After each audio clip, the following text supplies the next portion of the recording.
Let's get started. So I have a motion to approve the agenda. So moved. Second, Call the roll. Commissioner Bennett, Yes. Commissioner Kerr, yes. Commissioner Knopf, Yes. Newton,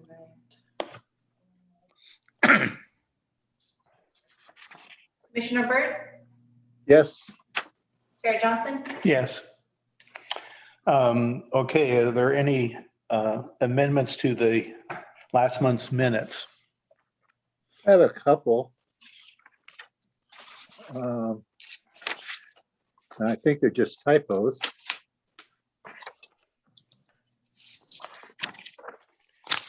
I didn't mark it, but there was some place in there, I think it was supposed to be cute, but I'm not sure what cute. There was, anyways, I didn't mark it. It was a type there. What did you have, Joe? On the bottom of page 5, where it says maximizing log coverage, I think that's probably lot coverage.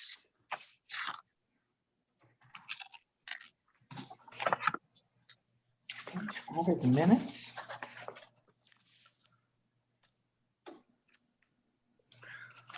Oh, wait a minute. Yeah.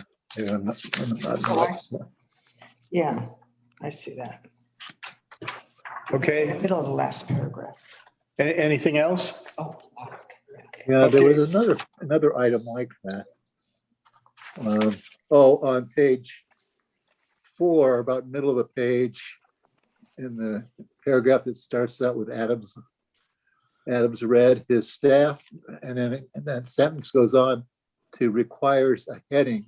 I think a hearing is probably what's being talked about there.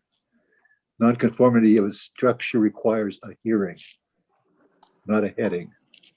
It might require a heading too, but not in the legal sense. Okay, do I have a motion to approve the minutes as corrected? I wasn't here for the whole meeting. I move to approve the minutes as amended. I second it. Okay, call the roll. Commissioner Kerr, I wasn't here for the whole meeting, so I have to abstain. okay.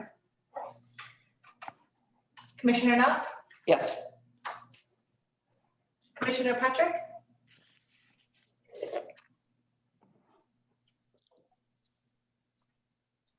I don't, She's muted. Hey, Janet, I think you're still muted here. I'll ask. You're very visible though. Hey, Thank you.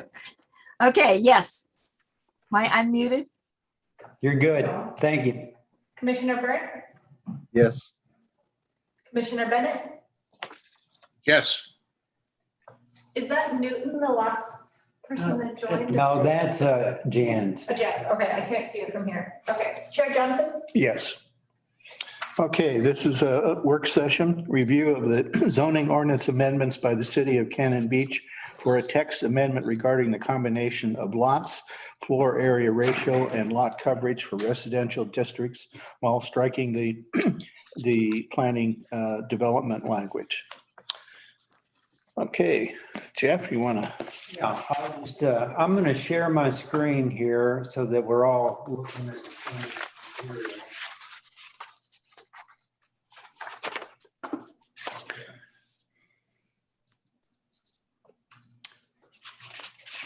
And try to keep an eye on newcomers here as well. So this was presented to the city council. I think it was last month or prior.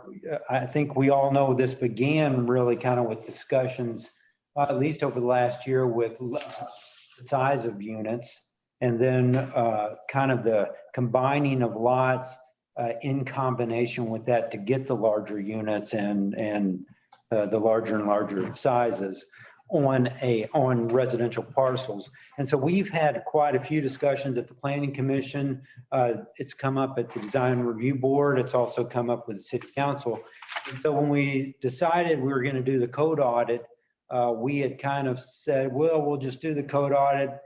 With City Council has then asked, we would like to do a two-part structure. So kind of an express on the first track. In other words, can we deal with the combining of lots, the floor ratio lot coverage issue or the size of those units, and then the third element, which they just brought up at the last time I brought it before them on this two-track process, was how about if we also get rid of the plan development option? Yes. And so one of the things with this that I also want to point out is that, and pointed out with the City Council, is since we're going through this code audit process, this can almost be seen almost as a quasi moratorium, really. In other words, you get an opportunity at this to do in this first track changes and to do these, what I would say, quick fixes. But it's not to say that it's not like it could serve as a pilot or a trial to see if that really does solve it, because then when we come back through with the advice from the code audit, I'm sure we're going to have some zoning ordinance changes during that. And through that, we can go back and fix how these worked out. So I think that this is it's a wise route to go, because what it does is we could, conceivably, it's been noticed to the state, so we can conceivably go to a public hearing for the Planning Commission as soon as next month if we wanted to, and then push it on to the after holding that and getting public input, then send those recommendations on to the City Council. So this could be done pretty quickly, whereas we know that code audit is going to take us at least a year, and possibly by the time you get the ordinances and everything approved, it's usually a year and a half or so to do something like that. So does anybody have any questions just on that or on the premise of this and why we chose to do it this way? I'm happy to discuss that. Well, I have a question. Sure. Who decided what went into the phases, the first phase or the second phase? Which you mean? The two, no, just it's being done in two phases. So, Yeah. So who decided? That was the City Council. Because I think that there's something left out of this first phase that needs to be included. And I think that's the height of oceanfront homes. Okay. I think that's an essential thing. And we are not even in line with the county on that. But I brought this up, and I'm happy I want you guys to have the discussion, but the reason we're not in line with the county on this is because they're the county and we're city. I understand. Cities, just like Astoria, Seaside, and other cities are usually denser and there's more population per square foot. Therefore, heights are often much taller in any city than they are in counties. Well, I'm thinking of Arch Cape in particular, which is fairly dense. That is the county. That is the Yeah, county. that is- They have a height limit on oceanfront houses. And I think that my impression is that Cannon Beach, or maybe I'm wrong on this completely, but had heightened environmental concerns, or purports to. I mean, and even more so than the county. So I would think something that offers protections for, other homes and for visitors and for residents would be stricter than the county, not less strict.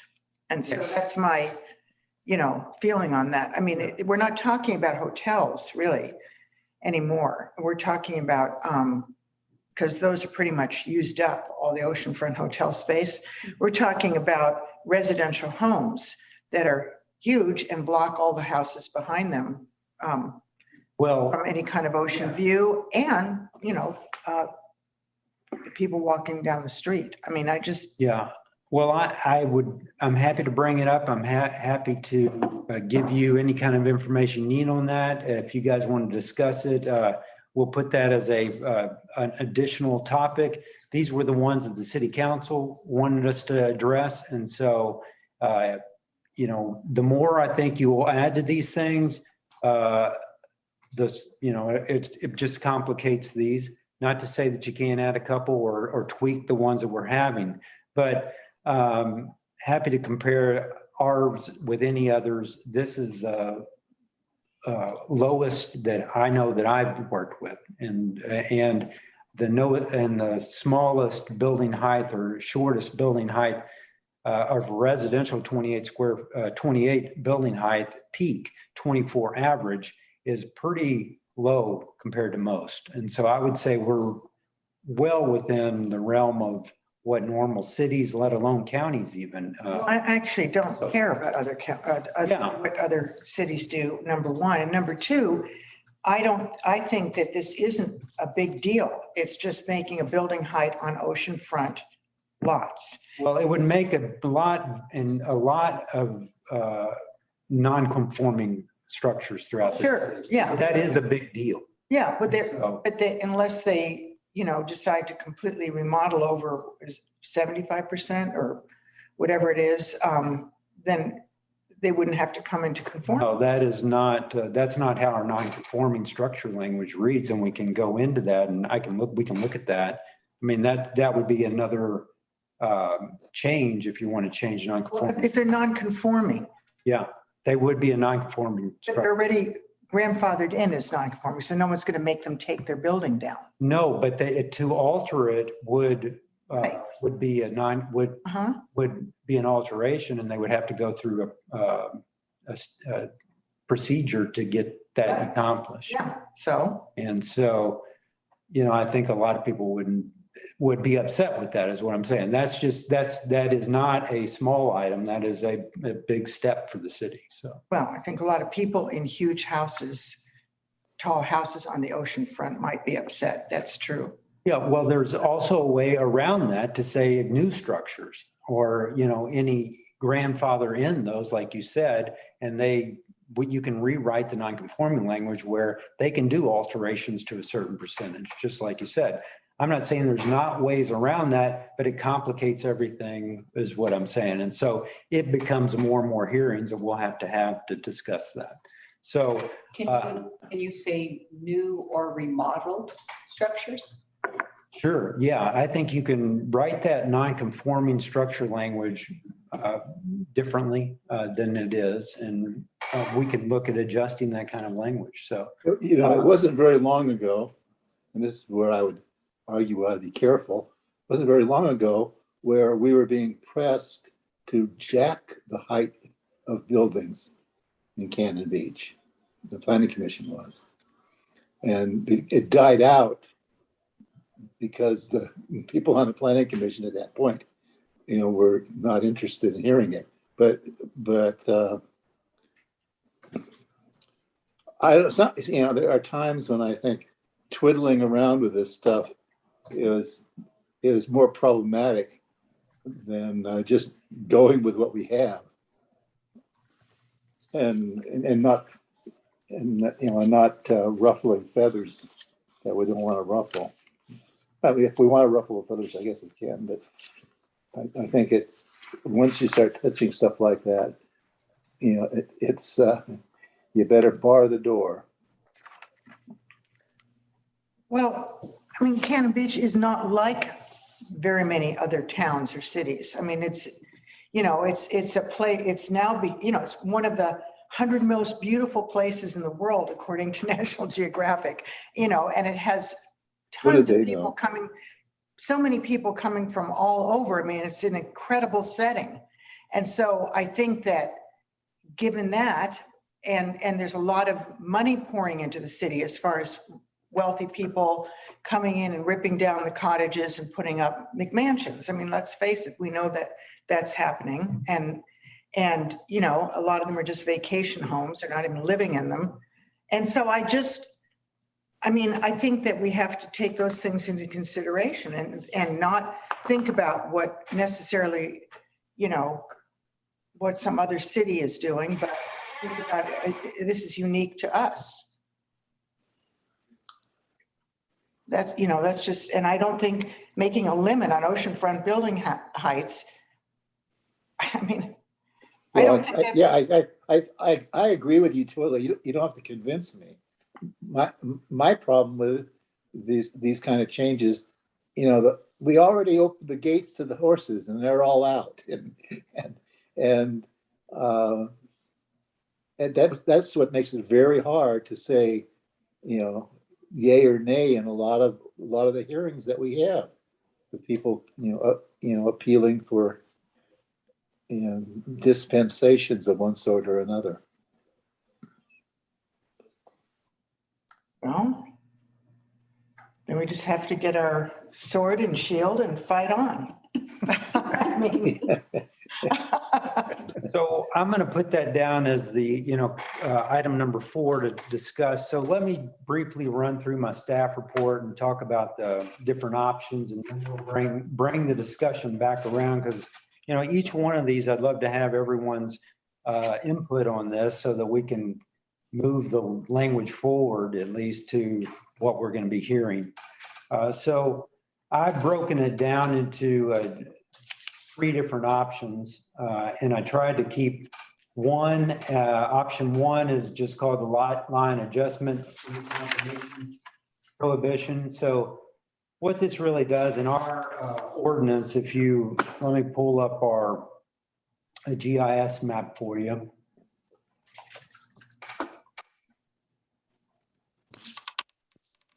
Okay.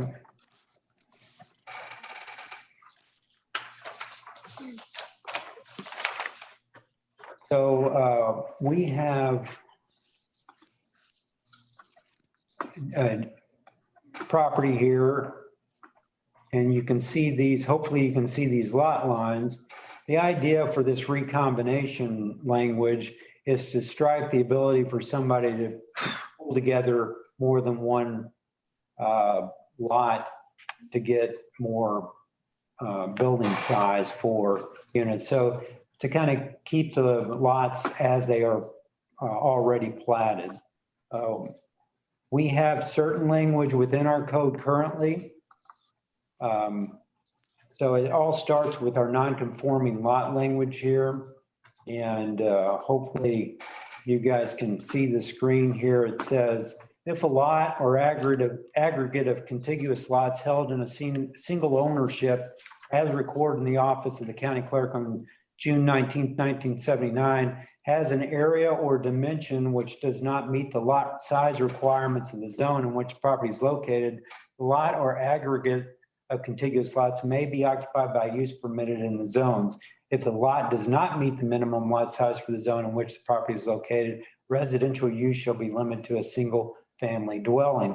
And so in the R1, R2, R3, and RM zones, where you have 2 contiguous lots which were created prior to that 1979 date, and they're held in a single ownership, and one of the lots has a minimum of at least 4,000, this is B, and the other has a minimum lot of at least 2,500, they both can have single family residences. If it's smaller than 5,000, but it was created prior to 1979, it gets a single family as well. So that's kind of the basic combination language that a lot of people know or they've heard about. And then if you go into any of our districts, like R1, for instance, which I'm bringing up here, you'll see under lot size that it refers to that standard 178220, which is that standard I just read to you.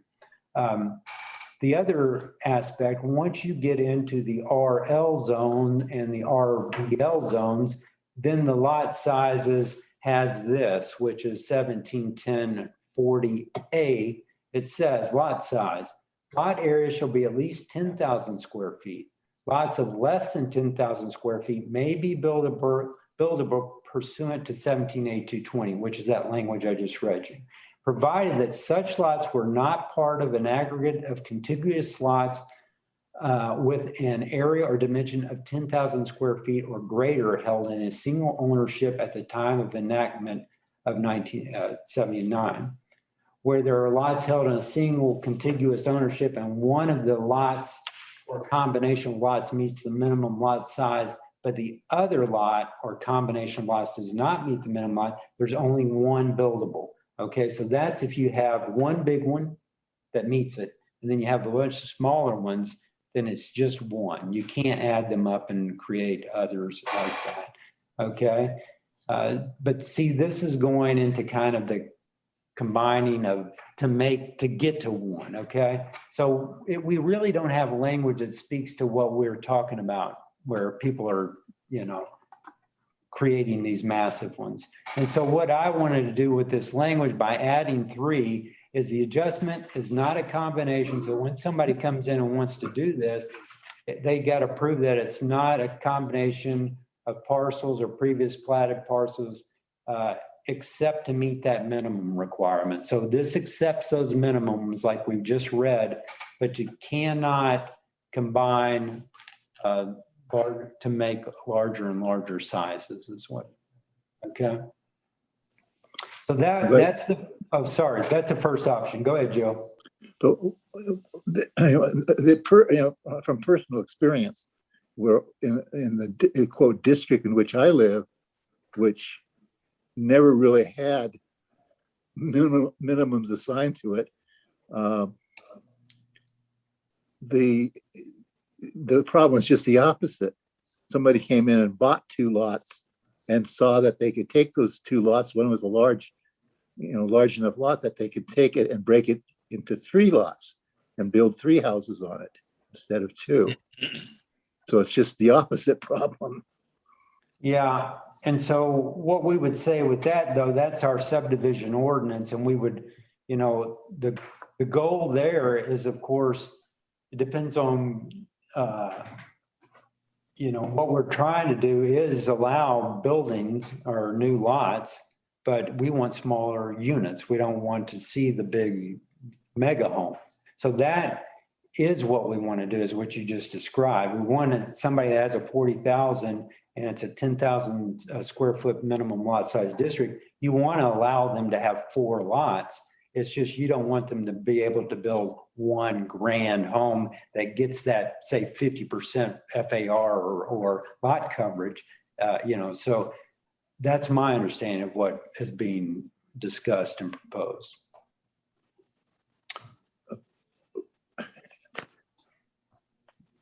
Well, what basically happened in my neighborhood was that those 2 lots turned into 3 lots, 41 feet wide. And which shouldn't be allowed unless there was some kind of variance, Joe. Right. Yeah. Oh, that's what happened.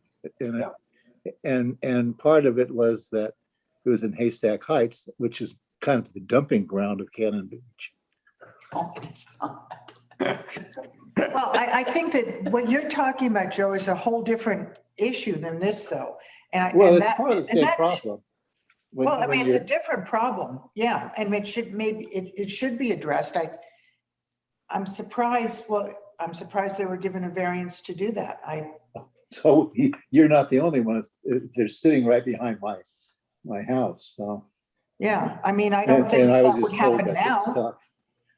Well, and so I think that that's the kind of thing, though, that when we do the code art, we should be able to kind of review and see how many of those we've had or whatever. And is the variance process the right one that we want to use to control that? I think that's the kind of discussion there.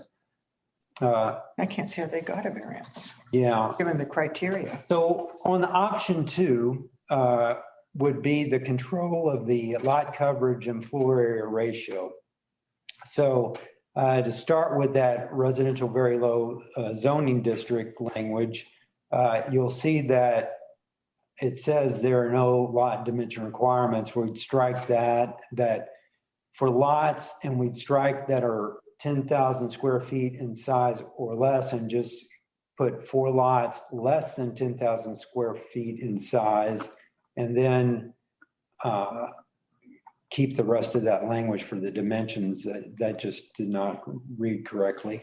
And then C, for lot coverage, for lots of more than 10,000 square feet in size, for permitted or conditional use shall not exceed 50%, while lots less than 10,000 square feet in size shall not exceed 30%. So I've added that for the smaller lot sizes, that it should step down into a smaller category. So what's on the books now on a smaller lot would be 40% rather than 30%?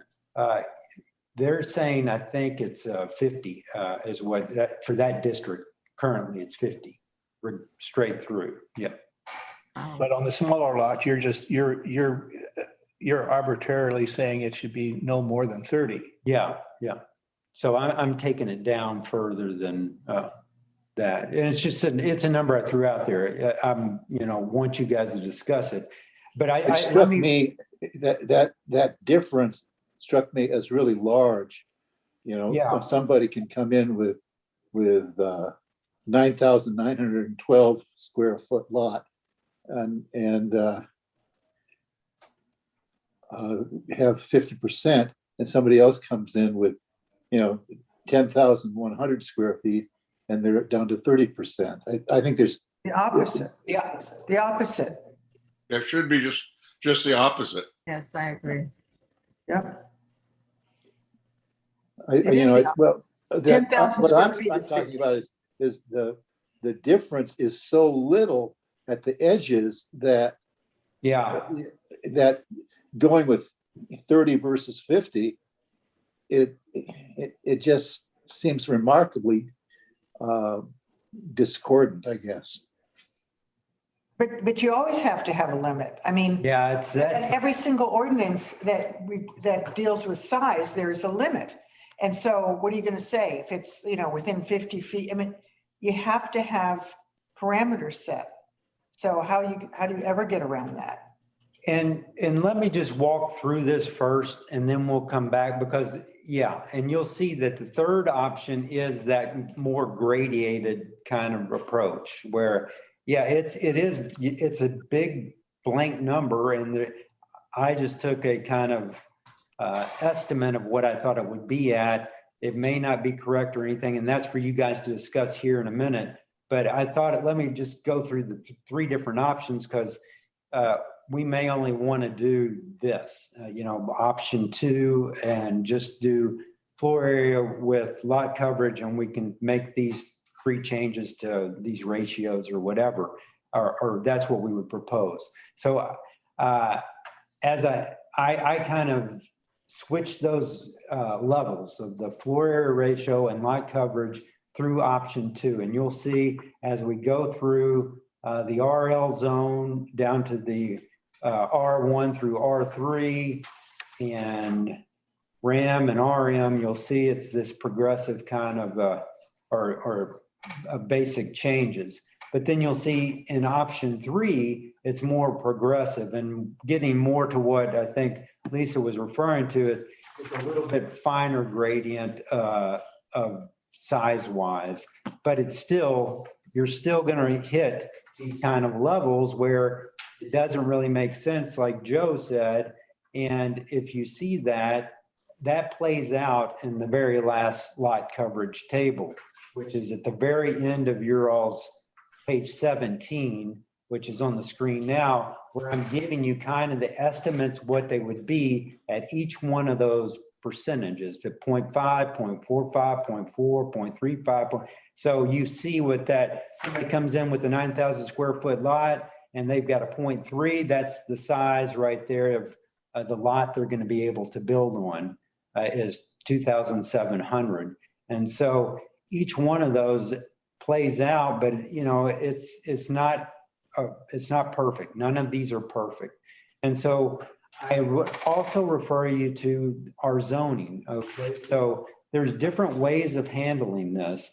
I've chosen really the basics, stick with our current zoning districts and give you a floor area ratio, lot coverage, tweak those, and then change that recombination language. That's the simplest or the most straightforward. You could go about this a different way. You could have overlay areas that meet certain other requirements, like the presidentials, for instance, could have their own lot coverage, floor area ratio. That's not exactly the zoning district's lines. If you look at our zoning district for that area, pull that up. So as you'll see in here, presidentials are pretty much all R2, but you may want certain areas, you may want it refined to certain areas.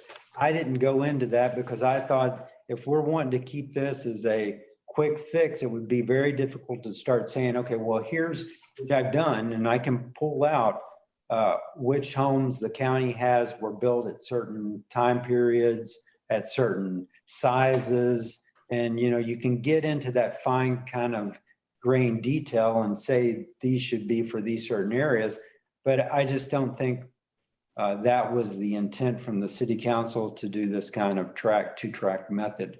It might be something we come back to as a recommendation after the code audit. But for now, I've kind of stuck with a simpler approach, if you want to call it that. So I'm going to now turn it over to you guys to discuss, you know, would be 4 points now.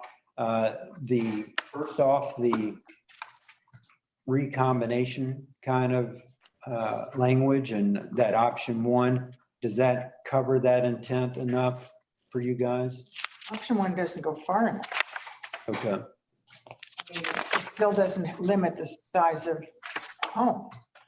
No, it does not limit us. Well, it doesn't by itself does not limit the size of the home. The second component will not limit the floor area ratio and lot coverage will not limit the size of the home, but it does limit, well, it does limit through floor area ratio. So we get to that by option 2. So, but is everybody on board with doing a recombination kind of language? I see what you're saying. You're saying you're layering one of these on top of the other. Yeah. You're not saying either or, either option 1, Yeah. option 2, or option 3. You're saying No. go with option. Yeah. On top of that, put 2 and 3. Yeah. Are we all comfortable with the least option 1 is what I'm. I am. Okay. I am too. I am. Yeah. Okay. And, you know, this is just the work session. So I will bring back this language and you guys still have the opportunity to tweak it, or if you don't like it, the way that it plays out, we've got plenty of time. I'm just saying, yeah, sorry, Lisa, I was not clear with that. Yeah, this is the first layer of the cake. The second layer of the cake, now we get to the floor area and lot coverage element. So I've kind of chosen 2 different routes with this by this kind of blanket percentage with this one. The other one's more of a progression kind of table. We have layer 1 and then 2 and 3. We're trying to find out which approach we prefer. Yeah. 2 and 3. Kind of which avenue. Okay. Well, I have to say one thing that does not bother me is the limit. Like if the speed limit's 60 miles per hour and you're going 64 and someone else is going 65, I mean, tough. You know what I mean? I'm just, or you're going, in other words, you're over the speed limit. And that's it. You know, you can't, at some point, if you can't have gradations or cutoffs on rules, then you can't have rules. So if that part doesn't bother me.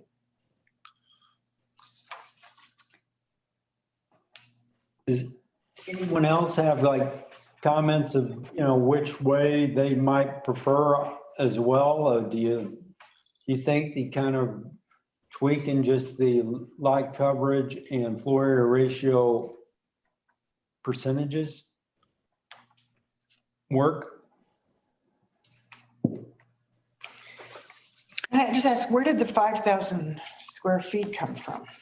This 5,000 square feet is generally in the city of Cannon Beach, the lot size number. No, for a house. Oh, I don't think any of this is for houses. Yeah, It Where- sounded where- like it. that no single-family dwelling shall exceed 5,000 square feet. That's on page 11. Oh, sorry. It's all through here. I'm It is. wondering, where did the 5,000 square feet come from? Yeah, so sorry, I didn't know. I thought you were referring to that earlier option. Yeah, so I put that as the ceiling height, just to throw a number out there, just because that was a number I wanted to give you guys the opportunity to start at. I put 5,000 because of those, if you look at all the different FARs and lot coverage, would be kind of the upper limit. And I am doing that under our current language of gross floor area, which includes garages and all those habitable areas. So it includes all that space that we include as habitable area. And we can look at that language as well. As long as this table isn't in front of us at the moment, I'd like to point out that it gets repeated over and over that you have categories that overlap between Yeah. and I don't understand why they're not totally distinct.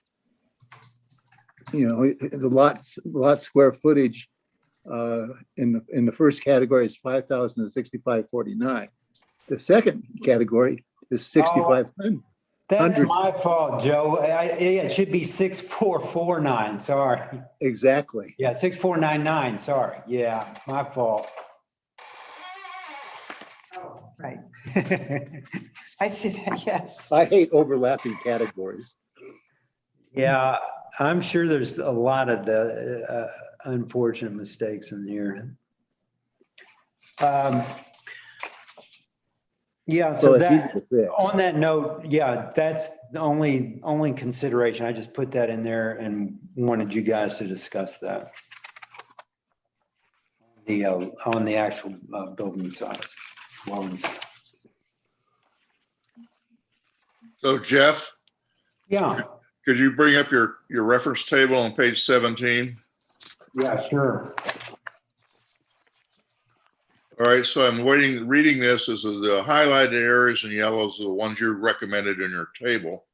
So what I'm seeing here is the smallest, 5,000 foot lot, you could build a 2,500 square foot house.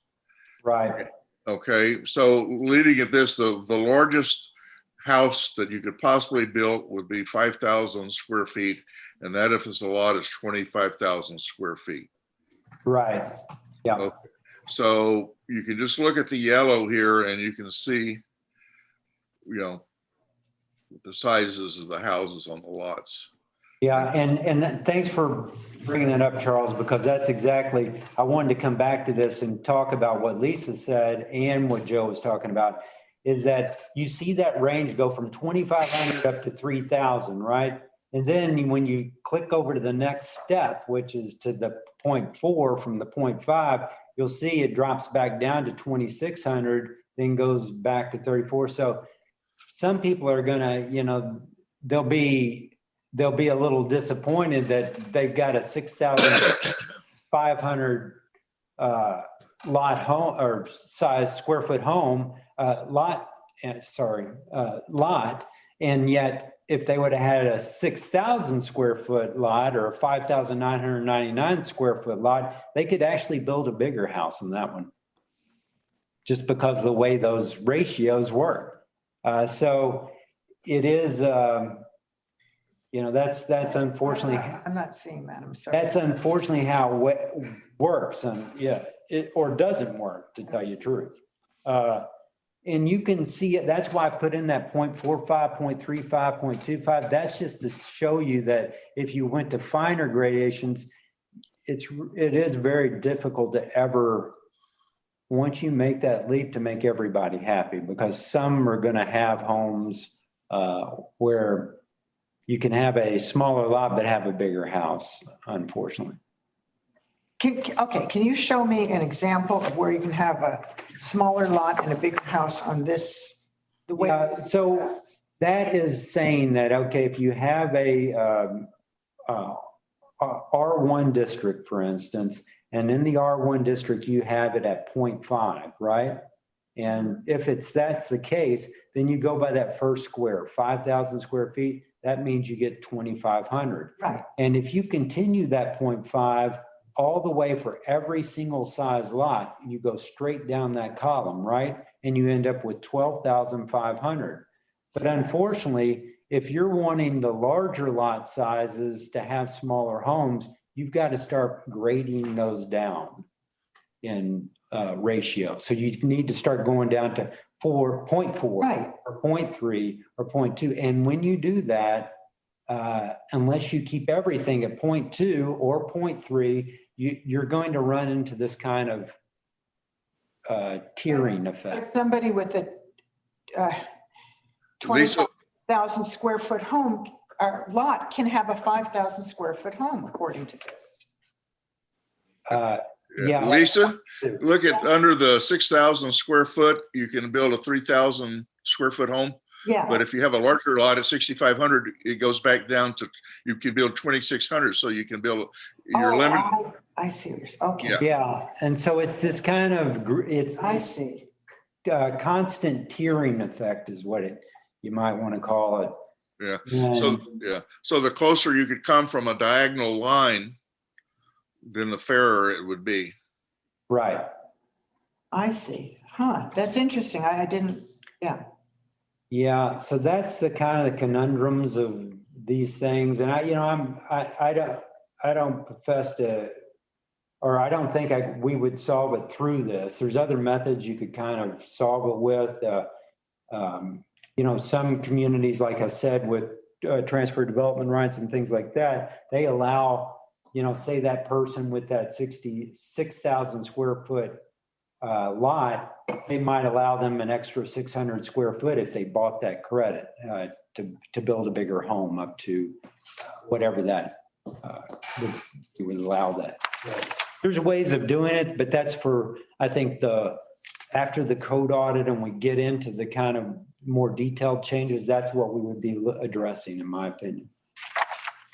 I don't see the point. I mean, if we're trying to limit the size of houses to develop a system where if you have the cash, you can build bigger and bigger and bigger. That's where we are now right now. Joe, the transfer development rights is not simply that. It's what you're doing is you're buying the development rights. So somebody with a small cottage can sell that extra space that they're never, ever going to be able to use or never want to use. They want to keep that historic cottage. So they can sell that credit to some other area where we might want to allow density. In other words, I mean, not density, but we might want to allow larger homes. So it's an ability for a community that might want to save historic structures or certain things and allow those to be used in other areas. But can I ask you, what if you just put a cap on the permissible square footage for any house, anywhere? Yeah, we What can. if you did that? And just that? Yeah. I'd agree with that. That is what we originally proposed. And Instead of all this, the tiering and I'm not saying that I'm against all this. I'm just saying, I'm just curious, why go through all this and why not just say no houses over 3,500 square feet, period? The pushback Just or add it to what we already have yeah. And so in our code. the pushback you would have on that, or the difficulty is that somebody who has a 15,000 square foot lot, if you put a 3,000 or whatever, 2,000 square foot limit,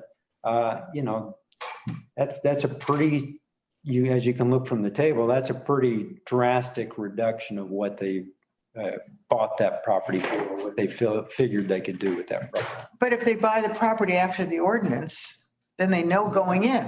Yeah. So too bad. I'm just saying that's the pushback. Not to say that that's not where you want to go. I'm just saying that's the pushback. I'm not advocating that. But pushback shouldn't be something that stops us from doing something, is what I'm saying.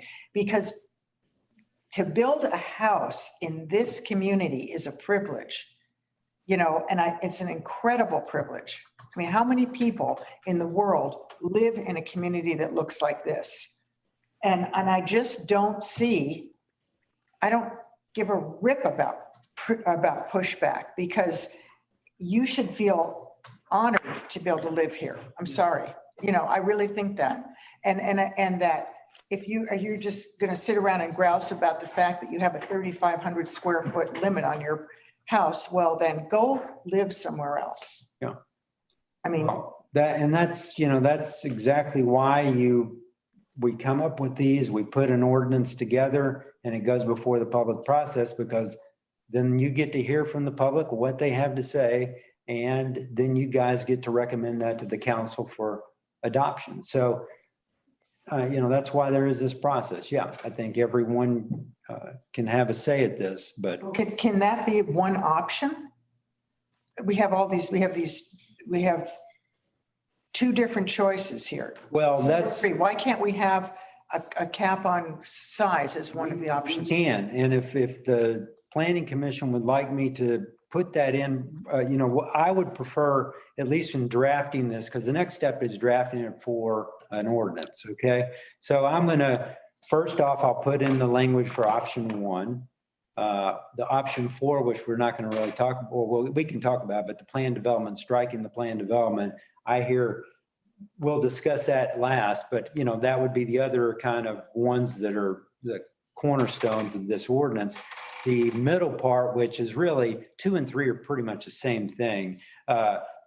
Controlling that lot size, floor area ratio. And so by doing that, yes, we can do that. We can do even this kind of gradient thing, or option 2 here, where you just put that ratio a little different. And you can even put like I did with option 3, put that no single family dwelling shall exceed. And I did this to say 3,000 square feet in certain area, 4,001. You know, you can gradient up for each district, or you can put one for one all the way across.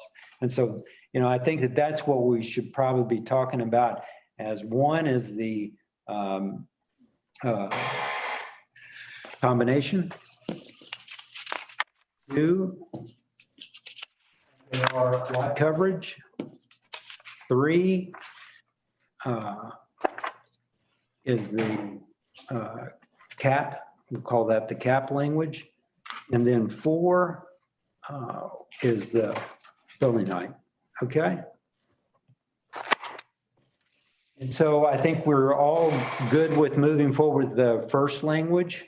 And so floor area, lot coverage, is there a preference between, say, option 2 or option 3 in that?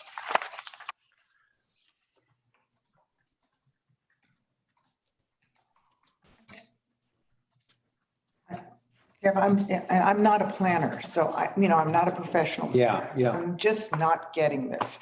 All this work has been done and it's great. I get it now. I understand.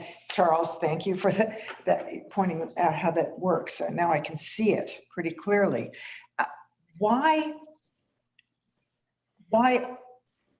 any of this? Why not just a cap on, I still don't understand that.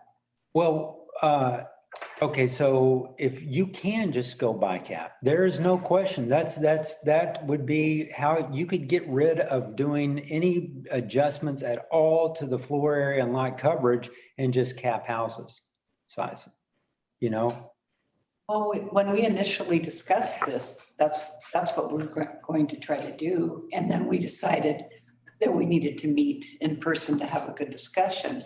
And I know that it was 3,000 that we somehow threw out there. That's what everybody. I think it was 2,000. It was 2,000. Okay. We decided 2,000 was too small for too many people. And it was just the very beginning of the discussion. Yeah. And we heard a lot of. Because the 2,000 freaked everybody out. Oh, yeah, really? It did. And you know, that I mean, I don't sympathize with it, but I get it, Right. you know, and so then it seemed like 3,000 or 3,500 even. It seems like a huge house to me, but you know, Right. that would be something along those lines. And then that was it. But I mean, you know, I guess I'm just not understanding why that isn't one of the options Well, for us. it is in there. I mean, just like you said, I have put that as the last thing for every one of the districts, no single, and so I did it by gradient down by size of the district, so RVL 5,000, RL 4,000, down to 3,000 for the rest of them. So you could just do that and not mess with floor area ratio or lot coverage and just put shall not exceed. No single family residence shall exceed 3,500 square feet or 3,000 square feet. No matter where it's at. Right. Yeah, but what happens then with a smaller lot, then your coverage goes very high, doesn't it? Oh, no, you still have the same, you still have what we already have in the ordinance, Yeah. which is floor area ratio is already there for each zone already. It's in our ordinances now. That doesn't change. Yeah. All that's changing is that if you have a 10,000, square foot lot, you can't put a 5,000 square, in other words, like what has happened on Pacific and Surfcrest, the corner of Pacific and Surfcrest, with a 5,000 square foot house right on the ocean front. And I don't even know the people who live behind it, but I can see that 3 houses, number one, have lost their ocean view, but that seems sad to me, but that's a different matter.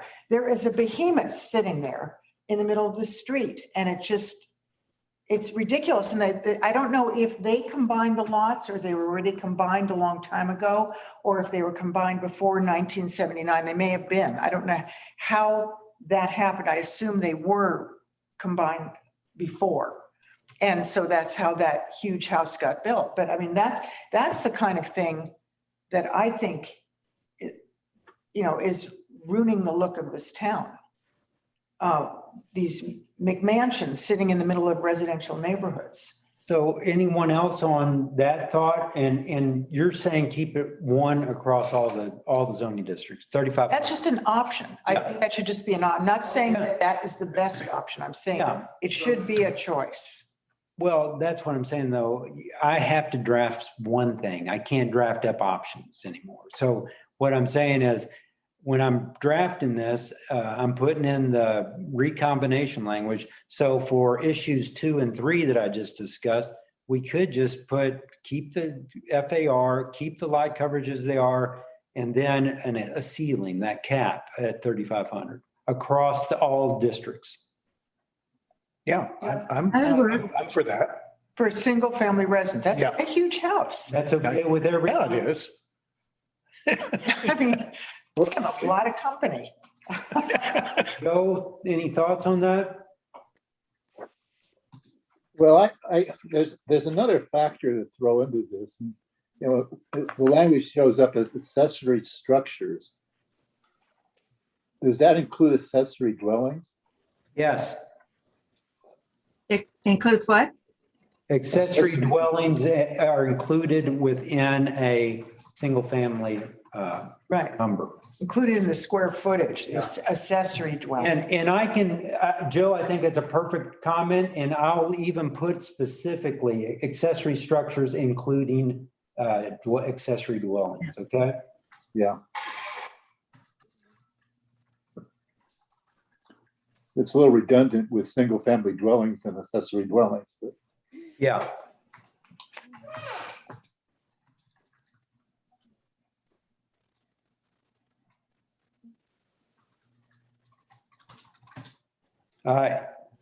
if we're talking overall number for a particular lot that's going to have an accessory dwelling on it, as well as a house.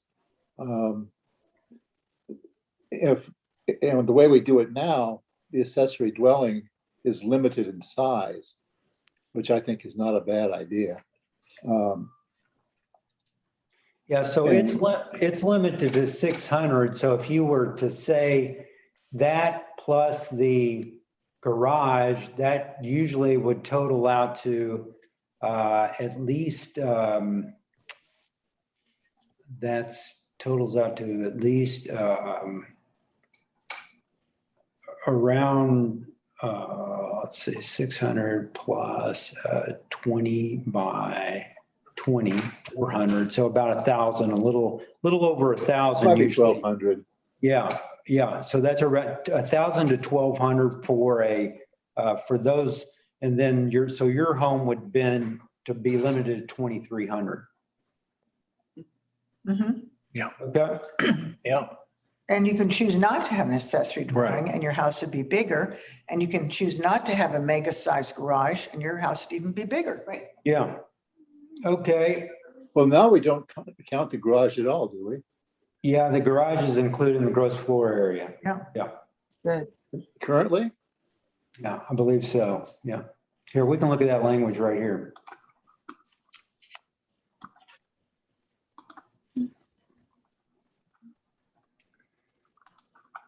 Okay.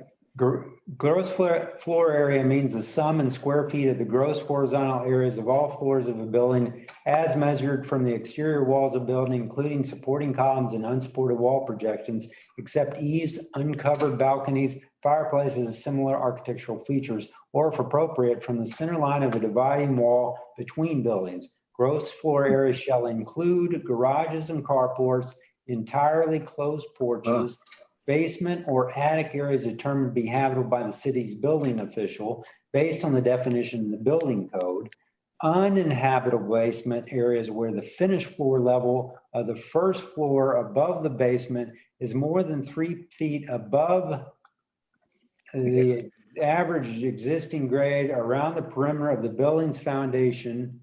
In addition, the calculation of the gross floor area shall include the following: all portions of the floor area of a story where the distance between the finished floor and the average of the top of the framed walls that support the roof system measures more than 15 feet shall be counted as 200% of that floor area. So, real simple. Yeah, it's not very simple, actually. That's There's the a lot stuff of I get to theory. live with every day. Yeah. So if you get any sleep at night, congratulations. Yeah, well, I guess one of the things that might soften some of this a little bit is I've never understood the prescription against basements, other than the fact that you have a water problem someplace. Yeah. Yeah, I think that's probably more it, Joe, is just, there's just not that many areas in Cannon Beach that can even have them, you know? Well, that may or may not be true, but I mean, hey, if you can think about it, an engineer will make it for you. Yeah. So is everybody So, I mean, one okay? of the things that I've thought that, you know, if we're really out to keep the McMansions, you know, down at a level that won't block the ocean, maybe we ought to think about the basement as kind of a free space, you know, without, you know, a lot of windows or, you know, anything of that sort. So it's not really living space, but it's usable space. And could be livable if you are a mole, but it would give some living space for the people who think they need that kind of living space or storage space or, you know, office space or whatever. I do know that at least, Joe, in a lot of the coastal areas, one of the main problems with basements is not just, it's flood level. So you're gonna have to build, you can, like the ones, and I'd have to look at the map here and look at the elevations, base flood elevations, but that often limits Right.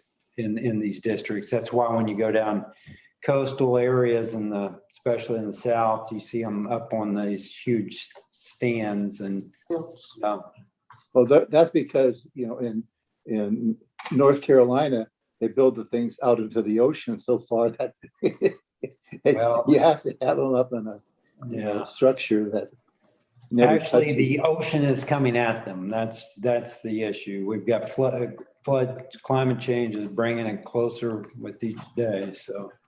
Well, whenever I was in North Carolina, I was always amazed that I'd be down around Camp Lejeune and these houses had already fallen into the ocean, and some yo-yo is building a corporate giant mega house, right Yeah. next door. Yeah, exactly. And the old ones might have gotten knocked down by the last hurricane, but they're building the new one. Yeah. Exactly. And the insurance program is paying for it. Yeah. So is everybody okay with that, keeping the FAR and lot coverage as it is and capping at 3,500? Does that sound like a good number to start with? Yes. As long as it includes all the supplemental, accessory dwellings and so forth. Okay. So Lisa had to step out for a second, but we'll bring it back. When she gets back, we'll talk about the building heights question.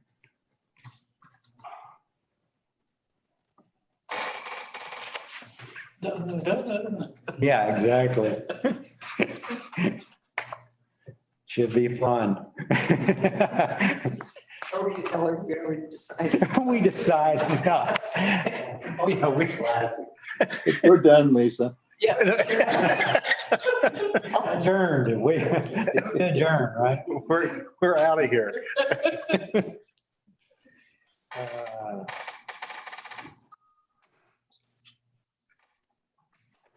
So Jeff, one of the options is to eliminate the planned unit development.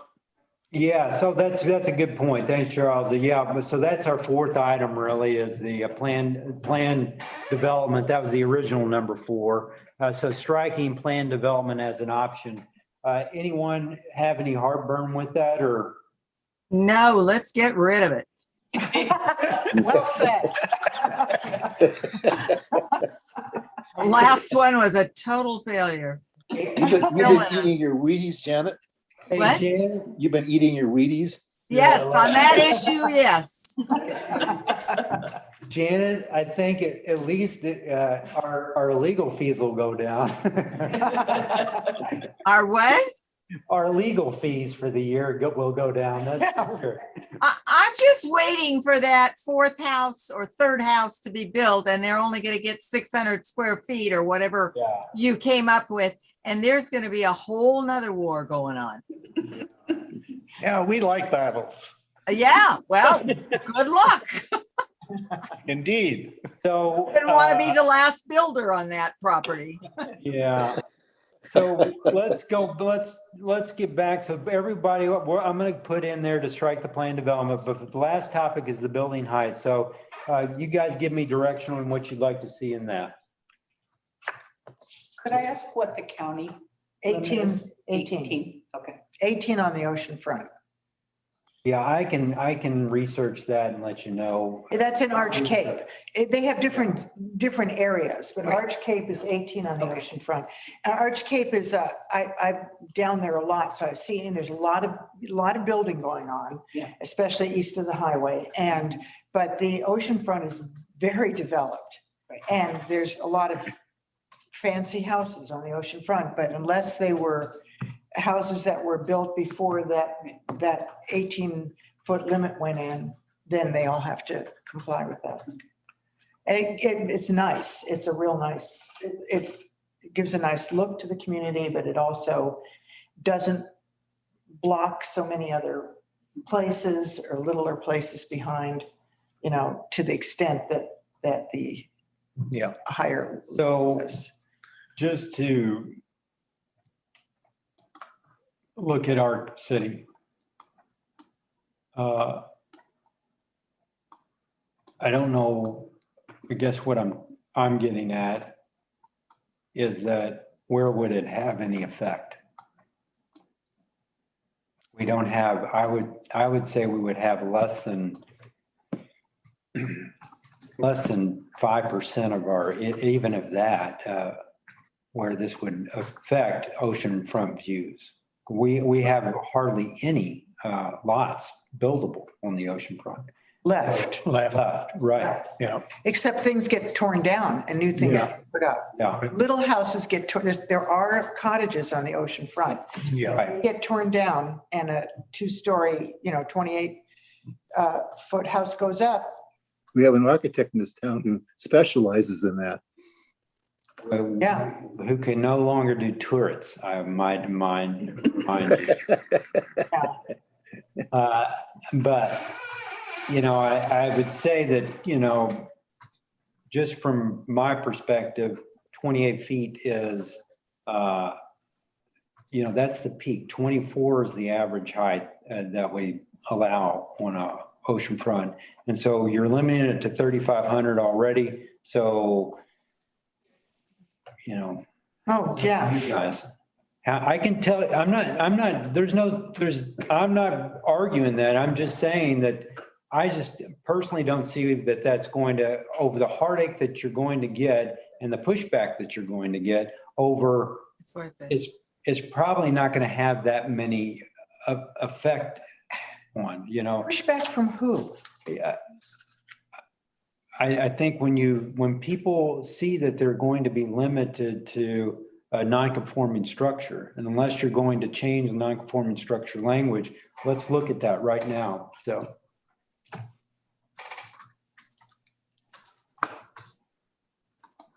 Okay, so a non-conforming structure, the following provisions apply to non-conforming structures. A, where a lawful structure exists at the effective date of adoption of amendment of the ordinance codified in this chapter that can no longer be built under the terms of this chapter by reason of restrictions on area, building coverage, height, yards, its location on the lot, or other requirements concerning the structure, such structure may continue so long as it remains otherwise lawful. B, a non-conforming structure may be altered in a way that does not increase its non-conformity. Okay, so they can't increase it. They can't build it higher? They can't build it higher. Oh, dear. No, I'm just saying they can't alter it. They can't extend a room back, or they can't, if that's currently at 28 feet, they can't do any alterations that would, in other words, it would have to be below your 18 feet or your, Right. any alteration of that structure. Okay, it's going to have to fall below 18 Right. square feet. 18 feet. Okay. So in other words, they can't do that is what I'm just trying to get at. C, a non-conforming structure may be enlarged in a way that does not increase its non-conformity. Well, they can't enlarge either unless they keep everything that's above 18 feet exactly the same as it is. So it can expand on the bottom level or whatever. Okay. The enlargement or alteration of a non-conforming structure in a way that increases its non-conformity may be authorized in accordance. So you can go through a setback reduction over on certain areas to enlarge things. C, a non-conforming structure may be enlarged in a way that does not increase its non-conformity. So yeah, it's always saying that you can enlarge in a way that does not, if you do that enlargement, but it still can't exceed 40% of the coverage, building coverage. Right. Any structure or portion thereof may be altered to decrease its, that's the given. If a non-conforming structure or non-conforming portion of a structure is destroyed by any means to an extent amounting to 80% of its fair market value, assessors, it shall not be reconstructed except in conformity with the provisions of this type. 80%. Yeah. I thought it was 75, but it's 80. So what's wrong with that? So in other words, if you. I'm saying that a lot of people will have a lot of problems with that, but I'm not saying. I see that as incredibly liberal, actually, myself. I do. I think that's an incredibly liberal ordinance for for something that becomes non-conforming. They're allowed a lot of leeway. And they just can't build anything, any additional square footage that's over Right. the 18 18. in height. That's all it's saying. Yeah. So they can't make it even, they can't keep building more taller stuff. Why is that? I don't see how that's even an issue. I think if you put this out there, that's what you're asking. You're asking the public, do you have an issue with that? And I think that, just speaking from how much people do not like to deal with non-conforming issues, I can just say that I think there will be a lot of people that will have issues with that. I'm not saying that you shouldn't do it. I'm just. They have issues, but there's so many non-conforming issues. I mean, even lot sizes are non-conforming, you know, and in fact, we've seen lots of people coming here for variance requests because of non-conforming issues. Right. And that's just the way it goes. That's how ordinances work.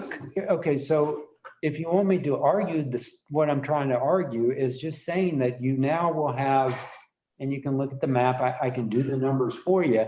You have, say, 500 lots up and down that coast. You might have 50 historic structures that you want to save. I think you should try to save them in any way you can. I mean, I respect that. But for that, you know, if 10% of them are that, or vacant lots, let's just say vacant lots or ones that could be saved, then is this the best way to do that without affecting those other 400 and whatever? That's what I'm asking. That's my question. Is this One of the things that about height that, you know, that can get attacked in it from a different direction, and that is to limit the ability to expand laterally and block views between houses and so forth.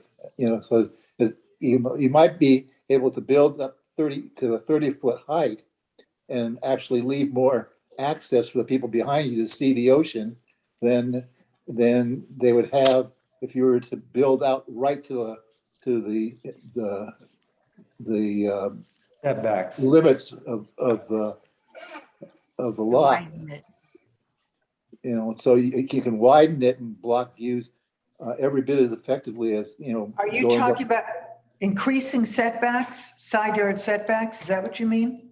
Well, or maintaining them, or making sure that you have to have them. I mean, we've given all kinds of variances to people who you know wanted to rebuild houses, you know, practically in the next door neighbor's yard, and right away you're blocking somebody's sight line. I don't think we've ever granted a variance to somebody who had their neighbors complain that it was going to affect their view or their sunlight or anything. I don't think we've ever done that, at least not since I've been on the planning commission. If we said it's granted a variance where the neighbors were upset about it. No, I don't. Well, there are cases where the neighbors are fine with it because they're planning on doing it too. Well, Yeah, well, but that's I just don't. That's a factor in a lot of neighborhoods is people have lived there for a long time and they give each other a certain amount of leeway and will write the letters saying, we think this is a wonderful plan to upgrade our neighborhood. And we've got letters like that all the time. All I'm saying is that height is only one issue here. Yeah. And that's kind of what I'm getting at is that what one of those concerns, you know, just to think through what you're discussing is that, and, you know, all these things, this is a great topic to talk about, is that if someone, any of these lot owners that you guys, I'm sharing the screen, looking at different homes along this line, the coastline here, you know, for instance, if I own this home and I've, you know, 1980s home, for instance, 70s home, whatever, and, you know, I want to rebuild it. Well, if it's currently at 28 feet and it's, you know, at the current building height, you know, are you going to give that up or, you know, in other words, you're going to keep that and you're not going to alter that, whatever, because you don't want to cut back and go down to 18. I think that the odds on that are very unlikely. So you're pretty much kind of, I don't know, what's the term, ossifying or, you know, preserving whatever is going to stand right now is pretty much what I think what the effect would play out as. You're preserving what you've got currently. Which is what we want. It could be. That's what I'm saying. Yeah. I mean, That's what I want. yeah. And so, I think you said there's positives to that and negatives. I think that may be what you want. We'll see what the public has to say on that, because I think, how many of these are always, or, just the rebuilding and replacing is a constant part of growth. Right, as more of the people who live here and have lived here for many years die off, and the lots get sold, and younger people come in and build McMansions. I mean, as second homes. I'm sorry that I can't muster a lot of sympathy for that, for their wants. But what I want to ask you, and you could answer this, is that 80% you talked about, the 80%, if you had to rebuild. Oh, yeah. Yeah. Is that 80% because of a natural disaster or a fire or something, or destruction that is not something you brought on yourself? What is this? Oh, that's any. Oh, that's incredibly generous. So if you want to remodel your house up to 80% of its value, of its fair market value, you can. No. 50%. You're talking about a different thing. So that's the 3-year or the 3-year rule, which is B. A non-conforming structure may be altered in a way that it does not increase its non-conformity, so long as the proposed alteration within a 3-year period does not exceed 50% of the fair So it's market 50. value. Okay. What the last thing you're talking about is if I tear it down or it's destroyed by lightning, storm, then or it's damaged by more than 80% of its fair market value, then that's when, you have to build to the current zoning. Okay. Yeah, I see what you were saying. So yeah, that's the thing. If that's what you guys are after, then do 18 feet or whatever and see what the public has to say. Yeah, it'd be interesting to see what they have to say. And are you, if that's the case, are you saying building heights all across the city or just? No, just oceanfront only. I'll just put in the OM zone, okay? That's it. Or some sort of a compromise, maybe 24 feet that's in between the two. Well, it is currently 24. Oh, it is. Okay. I 2 thought- stories. So 18 is not really 1 story. It's 1 story with a. So when you say 18, you're saying peak 18 and 14 average. Is that just like our current language is 28 peak, 24 average? Yeah, that's Okay. right. It's one story house, but you can architecturally could design it so you could have a loft area or something if you were smart. I've seen that happen in Arch Cape, actually. And Joe says turrets up to 30 feet. But only with licensed engineering No, beyond. a steeple. You can have a steeple. No, too religious. Okay. Anything else, anybody? I'll draft this up and we'll go to put this as a public hearing item the next, either this next month or the following. I'll look at our Okay. walls and stuff. I want to ask you a question that's not, part of this discussion.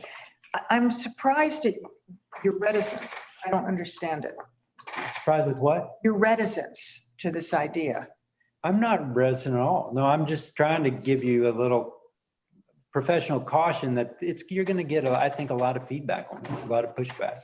Not to say that you shouldn't do it. Just like I said, I'm just trying to, I'm not reticent at all. I'd be happy to rewrite every one of these things. You know how much I love some of this language. So no, I just think you're good. This is new terrain. I don't think it's been really done in a city. I couldn't tell you a city that's ever done this. Okay? Oh, I'm going to do some research. Yeah, I've never seen a city, I don't think never seen that, and I've never seen, counties do it. Yeah. Arch Cape did it. That is And not I- a city. Why, once again, It that is isn't, not a but it has a lot of density. But it does lot of- not, that's not density, this is not density. Look at the pictures of, Not to most cities. I mean, I can do an average of city densities and show you. I'm just saying, a town. I have not seen this before, and that's why I just want to show you, hey, this is new terrain. Even this size of a dwelling hasn't been done in Oregon very often. So this is these are very unique steps. Not to say that I don't think we need to do, I've thrown TDRs and other things out there. I think there's all kinds of possibilities out there which we need to get to do. Yeah. We're not solving a lot of the issues that you guys talk about every week. Affordable housing, name the last affordable housing you saw. None, okay? You're not solving it. So are you going to solve it? Well, you better, because your restaurants are not even open because they don't have people to work there. So, yeah, I mean, I'm happy to start doing some real work, and that's what I'm hoping this code audit will do. But unique solutions for unique You places. have to. I am saying that you guys have to do these things. You need to do these things because you are on the precipice of not having anyone here, let alone workers. You and I won't be able to live. I couldn't live here anyhow. That's the sad thing. And I think that that's what we're on the verge of right now. And the whole nation needs to start dealing with this. Great. But I applaud you guys for at least taking these steps to try something. And so let's put this out there and see what the public has to say. That's why we do these things. Okay. Anything else? Okay. Any comments on the tree report? Ongoing planning item? Wait, let me ask Jan. Jan's on there. Oh.